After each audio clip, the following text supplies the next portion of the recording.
제철 농산물을 보다 맛있게 즐기는 방법을 전해드리는 방방콕콕 제철이 간다 시간입니다. 우리나라에서 재배되는 사과의 80%는 외국 품종입니다.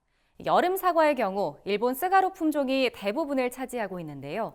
외국 품종 일색인 사과를 대체하기 위해 우리나라에서 개발한 품종이 바로 썸머킹입니다. 오늘은 토종 사과 품종인 썸머킹의 효능과 맛있는 요리까지 함께 전해드립니다. 여름 과일계의 왕좌를 노리는 엄청난 작물. 달콤 상큼한 맛은 기본. 빛깔까지 고운 썸머킹 사과가 주렁주렁 열렸습니다. 지금이 가장 맛있는 제철이라는데요. 이 썸머킹은 농촌진흥청에서 개발한 순수 국내 육성 품종으로 우리나라에서 가장 먼저 수확되는 여름 사과입니다. 우리나라 전체 사과 품종의 80%가 외국 품종으로 여름 사과는 일본 품종인 스가루가 대부분인데요. 2013년 농촌진흥청에서 이를 대체하기 위해 개발한 신토부리 국산이 썸머킹입니다. 기존의 여름 사과라고 하면 스가루라는 일본 품종이 대표적인데요.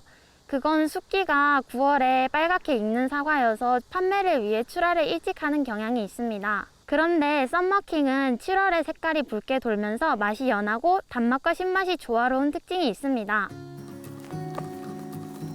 하루 종일 수확한 사과를 하나하나 조심스럽게 옮깁니다. 껍질이 얇고 과육이 연하기 때문에 아기 다루듯 조심하는 건데요. 애지중지 키운 여름 사과, 그 맛이 궁금합니다.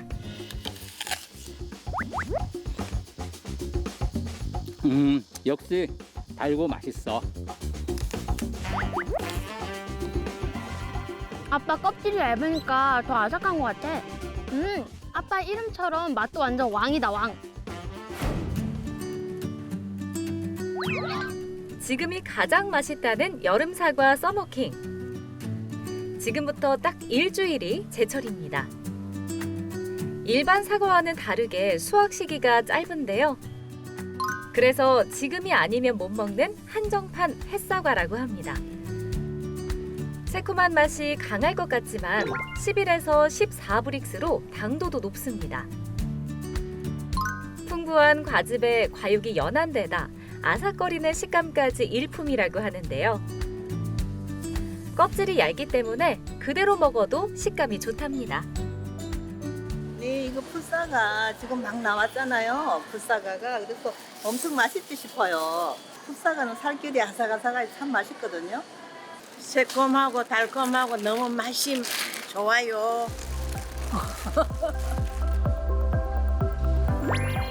썸머킹은 주로 밝은 녹색을 띠고 있지만 시간이 지나면 노란색으로 변하는데요.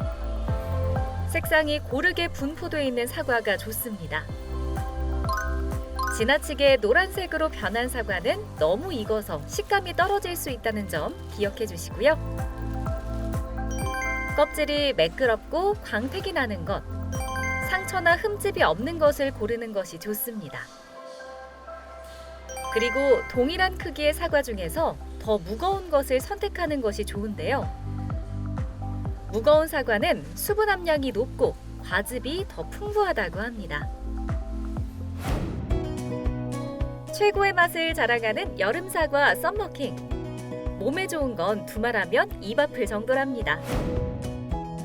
썸머킹 사과는 항산화 작용을 하는 다양한 폴리페놀이 많이 함유되어 있는 과일입니다. 비타민 C도 풍부하여 피부세포의 재생을 돕고 노화를 방지하는 효능이 뛰어납니다. 다른 사과 품종보다 껍질이 얇고 부드럽기 때문에 맛과 영양을 모두 챙기기 위해 껍질째로 드시는 것이 좋습니다. 사과는 다른 과일과 비교해봐도 우월한 팩틴 함량을 가지고 있는데요. 장의 기능을 활발하게 해줘 변비 예방과 독성 물질 배출에 도움이 됩니다. 하루에 사과 하나면 의사가 필요 없다는 말이 있을 정도인데요. 오늘은 각종 비타민이 풍부한 여름 사과를 활용해서 매일 먹어도 질리지 않는 맛있는 간식 만들어 보겠습니다.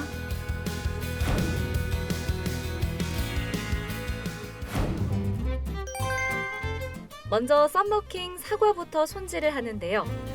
사과 한 개는 0.5cm의 큐브 모양으로 썰어서 준비합니다. 여기에 흑설탕 50ml와 레몬즙 한 큰술을 넣고 골고루 버무려 주고요. 남은 사과 한 개는 적당한 크기로 잘라 블렌더에 곱게 갈아줍니다. 앞서 했던 것과 마찬가지로 여기에 흑설탕 50ml와 레몬즙 한 큰술을 넣고 다시 한번 갈아줍니다.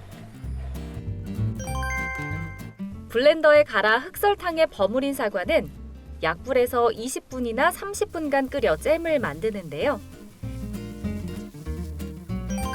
잼이 자작하게 졸아들면 준비한 계피가루에 반을 넣어서 잘 섞어줍니다. 큐브로 잘라 설탕에 절여두었던 사과를 졸이는데요. 이때 그릇 아랫부분에 고인 사과즙만 우선 조리를 시작해 수분을 날린 다음 수분이 어느 정도 날아가면 사과를 넣고 졸입니다. 여기에 준비한 버터의 반을 넣고 사과를 뒤적여가며 볶다가 계피가루의 반을 마저 넣어줍니다. 이대로 사과에서 윤기가 돌 때까지 5분간 졸여 사과 필링을 만듭니다. 라이스페이퍼 2장을 겹쳐 따뜻한 물에 적신 후 도마에 얹어주고요. 사과 필링을 라이스페이퍼에 얹은 후 좌우, 위아래 접어 만두 모양을 만듭니다. 팬에 버터를 두르고 버터가 어느 정도 녹으면 만두를 올려 앞뒤로 골고루 바삭바삭하게 구워줍니다. 벌써 맛있어 보이네요. 여기에 미리 만들어둔 사과잼을 올려주면 오늘의 요리 완성! 겉은 바삭하고 속은 촉촉한 썸머킹 라이스페이퍼 만두. 사과 특유의 아삭아삭한 식감까지 더해져 자꾸만 손이 가게 만드는 마성의 매력을 자랑하는데요. 온 가족이 함께 먹는 새콤달콤한 여름 간식으로 강력 추천합니다. 여름을 버티게 해주는 썸머킹 사과의 새콤달콤한 매력, 맛있는 음식으로 즐겨보시기 바랍니다. 청량한 초록빛깔의 유혹, 한여름에 찾아온 제철 썸머킹으로 활력 충전하세요. 지금까지 방방콕콕 제철이 간다였습니다.